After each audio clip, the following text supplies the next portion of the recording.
咁啊又遲咗1個鐘啊，慘啦慘啦慘啦！哎呀，要想盡辦法要調適好，因為夜晚真係做得太夜，即係每一晚做完都11點幾。咁可能下個禮拜再調整下嗰個直播時間，但我想朝頭早真係想去翻10點，就唯有就調整翻夜晚嗰個時間，唔好咁夜。咁都多謝所有嘅網友支持。講伊朗，哇！真係炸到你阿媽都唔認得啊！即係咧，原來到今朝早凌晨，川普唔係80個，唔係100個，係轟炸咗整個伊朗嘅170個目標，同過往好唔同。呢一次川普係落咗死手。乜嘢叫死手呢？川普以前佢講嘅，即係話針對神權、針對伊朗，唔希望炸佢哋嘅應用設施，譬如橋梁，譬如佢哋嘅發電廠，仲有嘅當然就係截斷佢哋嘅糧食之門，加埋嘅就係石油設施。之前川普講過，佢話我唔想炸佢嘅石油設施，因為炸佢嘅石油設施，當和平之後，伊朗人民嘅生存係點樣呢？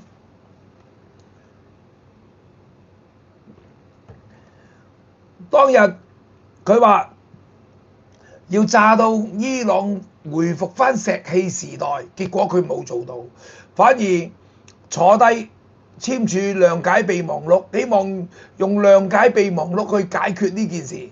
但係呢個真係自己攞嚟賤。你睇到嘅就係今日嘅伊朗喺神棍政權底下出爾反爾。其實呢個戰爭唔會結束，係正在開打當中，而開打係肉眼可見。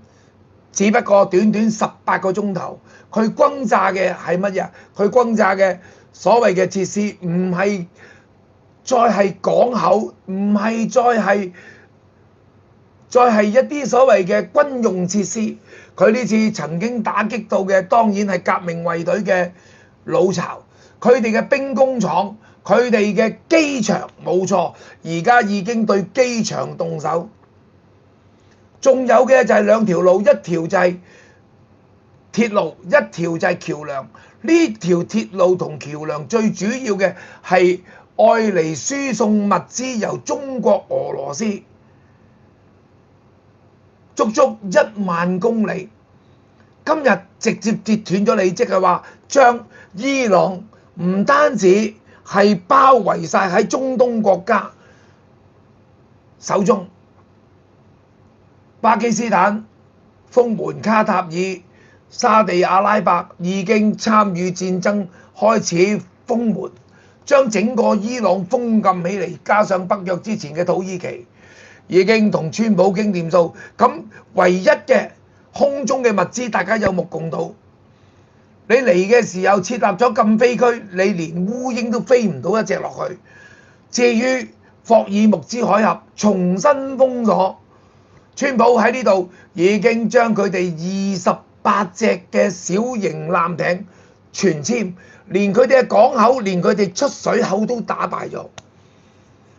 咁嘅環境，封禁一切，只餘嘅就係陸路，只餘嘅就係呢條嘅一帶一路所造成嘅中伊鐵路，今日亦都被摧毀咗。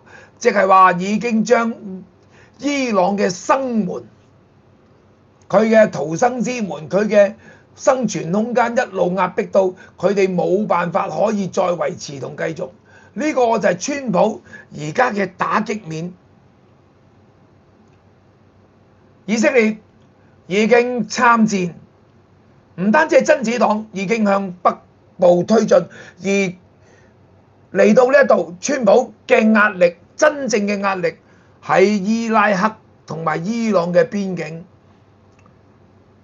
尋日報道就係伊朗革命衛隊，佢哋急切咁樣派兵去伊拉克同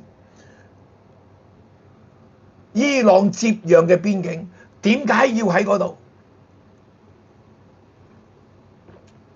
點解咁急切佈局喺呢度，因為庫爾德族人。尋日有兩段片流出嚟，大家可以喺網上揾下，就係庫爾德族人已經有伊拉克嘅支持。大家都知道，早輪喺伊拉克嘅美國大使館附近嘅所謂嘅政要區，伊拉克政府正式咁樣將親伊朗嘅政客同埋呢啲所謂嘅民兵組織連根拔起，清咗伊朗嘅勢力。第二，要求嘅就係伊拉克民兵組織開始徹底咁樣放低武器，解除佢哋嘅武裝，而庫爾德族人乘勢而起。其實之前都講過，但係伊朗嘅自身嘅反對力唔夠，你要做嘅嘢你未必能夠做到。但係今日美國開始真正對乜嘢？對伊朗嘅民用設施落手，令到整個伊朗人民佢哋基於生存空間，佢哋開始反伊。尤其你睇到喺哈梅內伊嘅葬禮上高，號稱嘅就係2000萬人參加，跟住就話大量嘅人嚟500幾萬，跟住到最後尾得10幾萬。呢度睇到嘅就係話，而家伊朗穆傑塔巴領導嘅革命衛隊同埋伊朗政府，佢哋漸漸咁失去佢哋原有嘅支持者。大家要知道，伊朗號稱9200萬人，有成1000萬人就係巴斯基民兵，即係話所有嘅公務員，即係等於中共一樣。中國共產黨14億人裏邊，而家有1億人係共產黨，係共產黨員。其實巴斯基民兵其實就係等於共產黨。9200萬人裏邊，跟一共佢裏邊一共有差唔多接近1000萬嘅人，但係你睇到呢個葬禮出席嘅只係得10零萬。咁你就明白今日嘅伊朗唔係5個月前嘅伊朗，唔係4個月嘅前嘅伊朗，川普已經動搖咗佢哋嘅根本。所以你見到庫爾德族人喺呢度開始喺伊拉克邊境進攻入去。如果唔係嘅話，喺今日你應付嘅就係空襲，應付以色列，應付其他國家，你都已經疲於奔命。但係你哋仲要調兵遣將，派人進駐呢啲地方，咁你就知道究竟發生緊咩事。呢個就係而家見到嘅嘢。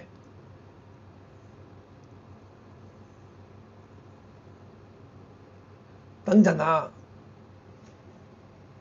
而對於伊朗嚟講，打唔到美國，既然唔能夠攻入美國，咁打乜嘢？打科威特、打巴林、打卡塔爾，打嘅係乜嘢？打嘅就係約旦。呢幾日陸續咁樣向科威特、向巴林、向卡塔爾、向約旦進行攻擊，結果中東國家6個國家：科威特、沙地阿拉伯、阿聯酋、約旦、卡塔爾、巴林，佢哋已經開始對伊朗進行反擊。雖然唔係大規模，但係已經開始咗。仲有嘅，佢哋已經為美國嘅所謂嘅後勤補給已經做咗，開放晒所有嘅美軍基地。美國嘅運輸機一架架咁飛起，美國嘅加油機急速匯聚中東。呢次唔係再次轟炸咁簡單，係已經去到要消滅伊朗神棍政權。嚟到呢一步，中東國家逼咗上嚟，北約由英法帶頭喺北約嗰度，佢哋支持川普打呢場仗，更加唔容許。即係當然啦，不嬲都應該唔容許。但係呢啲人咧就鬼鬼祟祟啊，偷番薯啊，咁佢哋係做緊嘅。佢哋想話打破而家伊朗呢種喺霍爾木茲海峽嘅恐嚇狀況，但係冇用。打到呢一度嘅時候，大家都睇清楚事物，美國係補給到伊朗，希望用油價、用霍爾木茲挾持全世界，包括2026年嘅中期選舉，因為油價高企，好有可能就會影響到佢哋嘅物價，影響到佢哋嘅通脹。呢個係而家最擔心嘅事。但係你睇到嘅係咩啊？睇到開咗戰差唔多2日，美國嘅股票無論係納斯達克指數，仲有嘅係佢哋嘅標普，全面微升，唔係大升。而油價突破咗$80，跟住停咗落嚟。如果係咁嘅話，即係話川普頂得住呢個通貨膨脹，冇任何嘅意外，唔會干涉到2026年嘅中期選舉，因為經濟問題係解決咗。呢個第一，第二仲有乜嘢？就係開綠燈。當唔能夠影響到美國本身嘅2026年，仲有嘅就係參議院開綠燈，歐洲全面支持，仲有中東6國而家配合川普嘅打擊。當然唔少得以色列已經戰機頻繁，甚至呢次戰爭，即係話呢次戰打擊去到又再用鑽地彈，直接摧毀咗伊朗其中一個核濃縮鈾。當然啦，呢個核濃縮鈾係關於核設施嘅，唔係做核彈嘅。但係2粒嘅鑽地彈亦都將你能夠核電力發電嘅鈾濃縮一樣咁樣埋藏喺地底裏面。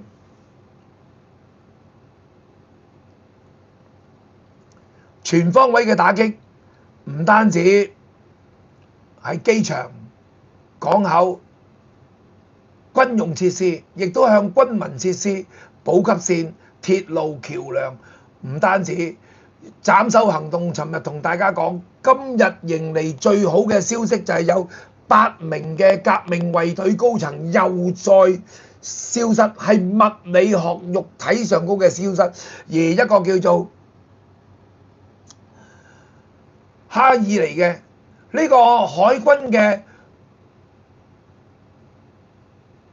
革命衛隊嘅高級將領，佢曾經講過，佢就係即係最強硬派。佢話只要美國喐手，佢要令到美軍葬身霍爾木茲海峽，更加10倍奉還或者1000倍奉還。但係喺尋日嘅襲擊裏邊，直接將佢剷除咗。而更得人驚嘅當然就係哈梅內伊。7月4號，川普話：我俾你放一個假期，希望伊朗你哋好好安葬哈梅內伊，我批准你進行呢一個活動。咁結果導彈襲擊3艘商船。得出嚟嘅結果就係哈梅內伊死無葬身之地。點解？因為喺聖城，即係佢出生地，哈梅內伊嘅屍體由7月4號開始做完儀式之後，跟住佢沿住伊朗一路去到伊拉克嘅什葉派嘅根據地，喺嗰度進行繞場1週，而家回歸巴蘭，跟住再去聖城，將佢好好咁安葬。因為對於穆斯林嚟講、伊斯蘭嚟講，人離開咗就要馬上咁樣舉行葬禮，跟住將佢進行土葬。呢個係伊斯蘭嘅律法嚟嘅。但係哈梅內伊由4月28被轟炸，肉體上高消失咗到而家3個幾月都未能落葬，已經成為咗笑話。好啦，而家有個機會，川普話放你幾日假，你執埋啲手尾啦。結果巡迴一周，準備返回聖城嘅時候，川普就對聖城佢哋嘅所謂嘅宗教聖地進行大轟炸，結果哈梅內伊停棺，想話最後尾埋完就算啦。哎呀，搞埋最後一場大龍鳳，今日都話俾你聽，你可以收工啦，你做唔到。而家川普直接摧毀咗你，我放你7日假，你搞事好啦，你搞事，你放7日假嘅目標就係埋葬哈梅內伊，進行一個所謂嘅即係話好好埋葬一個大殮嘅儀式。今日川普我唔俾你做，結果你什麼都不是。冇錯，你係什麼都不是。勁！嚟緊呢幾日仲會嚟，庫爾德族人已經打到伊朗門口，嚟緊神棍政權會點？你睇到佢哋根本上冇任何嘅方法。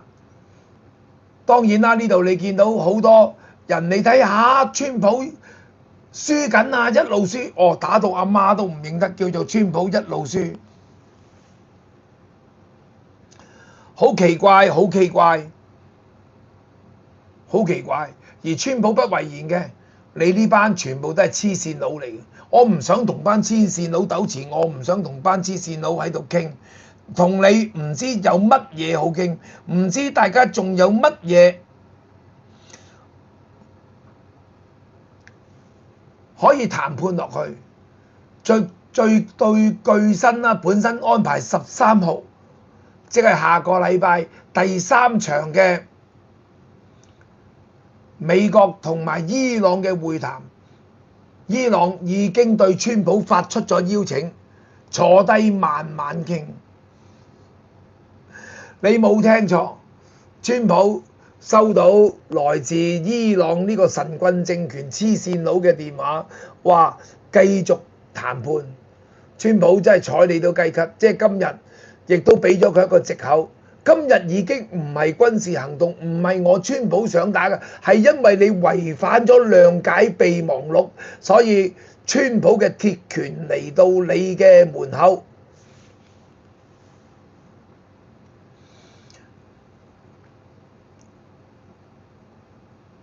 一連串嘅組合拳，究竟呢場仗到最後尾得出咩結果？以我自己嘅預判，穆傑塔巴領導嘅革命衛隊，領導嘅呢個神棍政權，佢哋將會走向終局，因為地面部隊未必需要美國派遣。